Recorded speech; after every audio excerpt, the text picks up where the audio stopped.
competing in bodybuilding and physique contests healthy? So this is a fun topic. I'm around competitors all the time, whether that's gym members or clients or friends, as a competitor myself. So I get pretty desensitized to the whole situation. I've been in a few recent conversations in my professional life with people that kind of looking at it from the outside in. And being around those people changes your perspective. You notice things that you take for granted most of the time. I was in a conversation the other day. I thought it'd make for a great video. A competitor was talking, and a colleague of mine was listening. And she's kind of new to this world, and she said, "Is that even healthy?" So she was kind of blown away at what this person was doing to peak for their contest. We had a long conversation about it. I really enjoyed it. So, is competing healthy? That's the question. As like most of my answers, it totally is a yes or no, yes and no answer, and it depends. So I think in the long-term sense, if you do it smart and if you do it right, competing is very healthy. Maybe not very healthy, but it's a healthy activity. You're going to go through phases where it passes. You get the point of diminished return, where you're exercising so much and dieting so hard that it actually becomes detrimental to your health. But those are in brief increments. Unless you're competing all the time and far too frequently, the general overlay is that it's a healthy activity. It teaches you about your body, keeps your weight in check, keeps your body composition in check. Obviously there's tons of benefits, health benefits to exercising. And you become very diet conscious about what you put in yourself, and in general you won't have a long competitive career unless you are healthy. So if you compete for very long, you have to focus on your health, because of course it's all about how you look on the outside, but if your insides are messed up, you're not going to look good on the outside for long. There's some people that have pushed it to the limit and still looked good, but that's not going to be sustainable, and they probably didn't keep competing for much longer after that. So is competing healthy? Yes. So let's take it into a smaller, not so broad of a view. So, if we're looking at maybe one prep or something, because that is what this young lady was looking at and wondering, is this even healthy? So you start a contest prep, and you're, usually in an average body fat level, something that's healthy, or maybe slightly, in the higher body fat than you should be, but probably in the healthy range of body fat, men and women.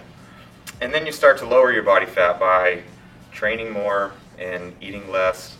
That process for 75% of a contest prep, for the most part, is really healthy. You're probably overreaching in your training, not yet overtraining. You're probably at a minor calorie deficit, not to the point that it's detrimental to your health. Your body fat levels are still in the healthy range. It really doesn't cross that line until, for most people, the last few weeks, when you go past the point of where more diet and exercise, it's not going to improve your health. It's simply to make you look better, or for the sport. But I don't like it when people compare the sport against itself, like in isolation, because you can compare our sport to any sport. I've done this a lot of times defending bodybuilding on the drug use side.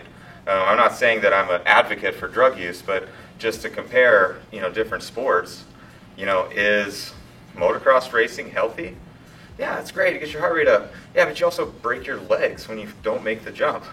NFL players are getting concussions like freaking crazy, and it's even to the point where it's causing, suicides later in life and all kinds of issues.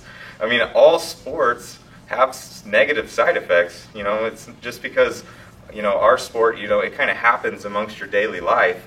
So, people don't really see that as sport. It didn't happen on the playing field. So I think they kind of blend it into like, oh, that's your life. No, I'm in a sport for these next 12 weeks. So I think apples to apples, it's as healthy as any other sport. The side effects of competing are similar to the side effects of other sports, in that you can get hurt. You can go too hard. Outside factors can hurt you. That's back to the drug topic. I'll just talk about it a little bit. Car racers die when they crash. It's not uncommon. Even at the highest levels, with all the safety standards in the world, those guys do die. We've lost bodybuilders, quite a few recently actually, And then people blame the drugs and want to demonize bodybuilding. I mean, it's no different. Nobody's trying to take NASCAR away, even though some folks died. I mean, there's associated risk. Like, this is, you could call it an extreme sport in that regard, in that, you're taking your life in your hands when you do these things, but it's no different than climbing behind the wheel of a car that could kill you, in my opinion, just because it's happening internally and not in a fiery crash or on a playing field. To me, it's not that much different. But is competing healthy? In the long term, again, lots of asterisks about if you do it right. You can definitely do it wrong and it'd be very unhealthy short term and long term. But in the long term, I think it's a very healthy activity. Something that you can do for your whole life. Like, people brag about tennis and golf. I mean, if you go to a bodybuilding show, even just a local show, there's people in their 60s and 70s that look fantastic. Tell me that bodybuilding hasn't been a positive influence on their life. And in the short term, it's healthy for probably 75, 80, 90% of the process. It's it's at the very end where you get a point of diminished health returns, just for the sake of looking better. But that's the sport that you're in. I have it was a famous quote amongst a small group of our gym members, but I was kind of quoted saying that it's not a health contest. I had a client that was really hesitant, to around the water and different manipulations and stuff, and I'm all for being careful, and I think you should be sensible, and health should always be the highest priority. But at this point, you had to kind of push the person, like, look, this isn't, if you want a health contest, then you need to do something different, because the healthiest person doesn't win here. They're not going to check your levels and stuff and be like, this person's the healthiest, they get the trophy. So it's about how you look on that given day. Yeah, long story short, I think it's in my opinion, a very healthy activity over the long term and even in most short term scenarios.